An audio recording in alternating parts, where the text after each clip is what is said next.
Hi guys, so today we're going to talk about solving quadratic equations using square roots.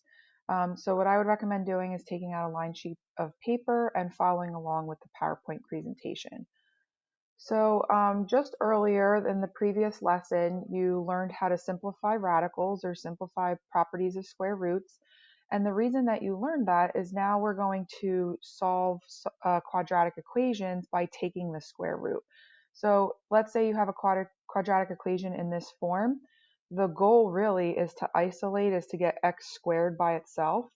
And then the opposite of squaring something is to take the square root. So we're actually going to be using the square root, taking the square root of our equations on both sides to get our solutions.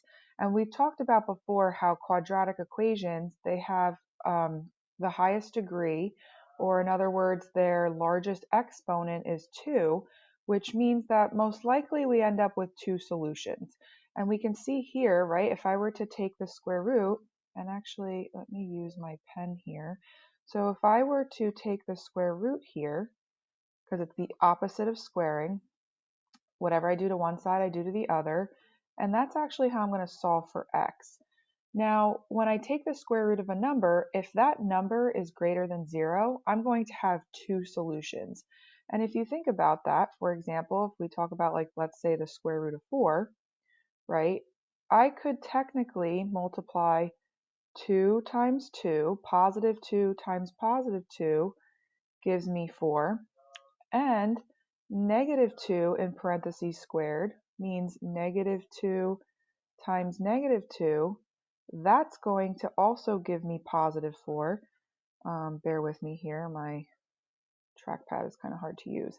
But we can see that positive 2 squared and negative 2 squared end up giving us 4. So the square root of 4 is actually equivalent to plus or minus both the positive and the negative version of 2. So that's why when this number that we're taking the square root of is greater than 0, in other words, it's positive, we're going to have 2 solutions. When you take the square root of 0, the answer is only 0. So if you're taking the square root on both sides and this number happens to be 0, you end up with one solution. And then if you end up taking the square root of both sides, but this number is negative, you end up with no solutions. And we're actually going to look at 3 different examples of 2 solutions, 1 solution, and no solution next. So let's go ahead and erase everything and move on to the next slide. Okay, so we're solving this equation using square roots. And again, the whole idea is that we want to isolate this x squared term.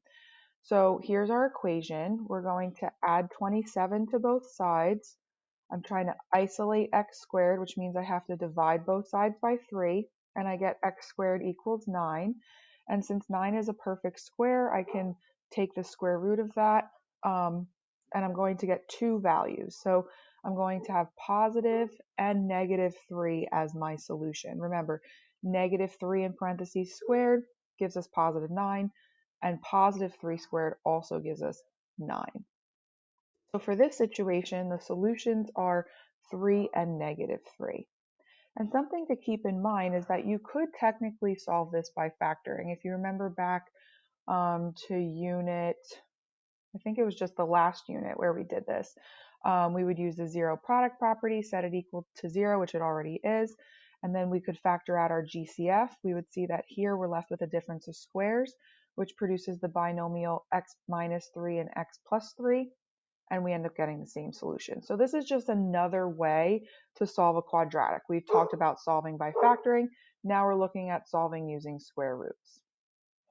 Okay, so for our next example here, we have x squared minus 10 equals negative 10. So we're going to write our equation. We have to add 10 to both sides, and we end up getting x squared equals 0. To undo the squaring, we need to take the square root on both sides, and the square root of 0 is 0. So we actually just end up with one solution here, that x is 0. So notice how when you're taking the square root of a positive, you get 2 answers. When you're taking the square root of 0, you get 1 answer. And then let's look at this equation and see what kind of answers we end up with here. So here we're trying to solve negative 5x squared plus 11 equals 16 by solving using square roots. So again, we're going to write the equation. Our goal here is to isolate x squared. So first we have to subtract 11 on both sides. We get 5x squared equals 5. Then we need to, again, get x squared by itself by dividing both sides by 5. And we end up getting x squared equals negative 1. And when we take the square root of a negative, we actually end up with no solution. And let's talk about why that is. So we're trying to multiply the exact same number and get negative 1. So when I square negative 1 in parentheses, that's going to produce a positive because that's really looking at negative 1 times negative 1, which is really positive 1. And again, sorry about the trackpad, it's not the neatest, but hopefully you get the idea. So we can see when we multiply negative 1 times negative 1, that gives us positive 1. So that's not giving us a negative like we wanted. Then when we square positive 1, in other words, just 1 times 1, so here's 1 times, oops, sorry about that. 1 times 1, that just gives us also positive 1. So the problem here is the only way to get negative 1 is if you multiply negative 1 times a positive 1. And the problem here is that you're not squaring here. This is me trying to make my curly parenthesis, my braces, but we're not squaring here. This is a negative 1, this is a positive 1. Squaring means you're multiplying the exact same number. These are not the exact same number because one of them is negative while the other is positive. So that's why there's no solution here. There's no possible way to get to take the square root of a negative.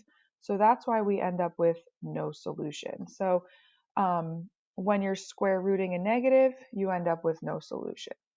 Let's look at this one. This one's kind of different. In the previous examples, we just had an x squared term. What's happening here is we have this whole binomial that's being squared. So to undo this squaring, right, that binomial x minus 1 squared, instead of foiling that out and kind of working with the trinomial, we can actually take the square root right away. So we're going to take the square root on both sides. And again, square rooting and squaring, those are inverse operations. So this square root cancels with this squared. And on the left, we're just left with x minus 1. And then keep in mind how when you take the square root of a positive number, you actually end up with two solutions. We know negative 5 times negative 5 gives us 25. So there's the minus for the negative. And then 5 times 5 gives us 25. And this is kind of just explaining what I was saying. So each side of the equation, the quantity of x minus 1 squared equals 25, is a perfect square. Here you have a binomial being squared. This can be rewritten as 5 squared. So since both sides are a perfect square, you can still take the square root on both sides just like we did here. Now keep in mind we have this expression x minus 1 and it equals two different values. It equals positive 5 and negative 5. So using those two different values, we can actually write two different equations. We can write an equation where we have x minus 1 equals negative 5, so pulling the negative, and where x minus 1 equals positive 5. And I highly recommend that you set this up as two separate equations to help you visualize your two separate solutions. In this situation, they're not going to be exactly the same, just plus negative. They're actually going to be completely different numbers. So to find our equations, we would have to add 1 to both sides here, add 1 to both sides here, and here we would get x equals negative 4, and here we would get x equals 6. So in this situation, the solutions are negative 4 and 6. And again, just to remind you, when we're talking about solutions, we're talking about x-intercepts. We're solving for the x-intercepts here, where our parabola crosses that x-axis. Sometimes these solutions are also referred to as well, x-intercepts. They could be referred to as roots, the roots of your parabola, or the zeros. That all means the same thing where we're finding the x-intercepts. Okay, looking at this one, we're trying to solve again using square roots. We want to isolate this x squared term. So we're going to rewrite our equation, add 13 to both sides. We get 4x squared equals 28. Again, I'm trying to get x squared alone. I'm going to divide on both sides by 4, and I get x squared equals 7. Still a positive number here, so I know I'm going to have two solutions. I'm going to take the square root on both sides, and I end up getting that x equals plus or minus root 7. So in our previous lesson, we talked about simplifying radicals. And technically, when you're taking the square root of a non-perfect square, so for example, the square root of 7, the square root of 17, the square root of 12, the square root of any non-perfect square is going to be an irrational number.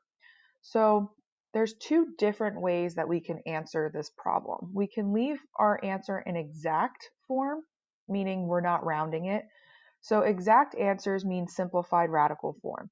So for example, x equals plus or minus the square root of 7 would be simplified radical form. Let's say I was looking at, I'm making this up, this is not the answer, but let's say I was looking at plus or minus root 12, right? Simplified radical form or exact answer would be 2 root 3, plus or minus 2 root 3. And I got that because I'm thinking, okay, well, root 12 can be created from root 4 times root 3. Root 4 simplifies to 2, and then you bring down your 3. So here's another example of simplified radical form, 2 root 3. That's exact. And the reason why that's exact is because if you were to plug these values into your calculator, it's going to give you a long decimal. And that's what I mean by irrational. It's non-terminating, non-repeating. You can't predict what the next value is. So if you round that long decimal, you're actually changing the value. So here we're talking about estimated answers. That means the rounded decimal equivalents. So if I took root 7 and I plugged it into my calculator, I would get 2.65 and a bunch of numbers after that.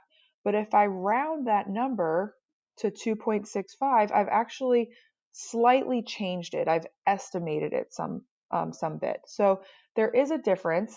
If we're talking about exact, if we want our answers in exact form, that means simplified radical, where you actually have the radical as part of your answer.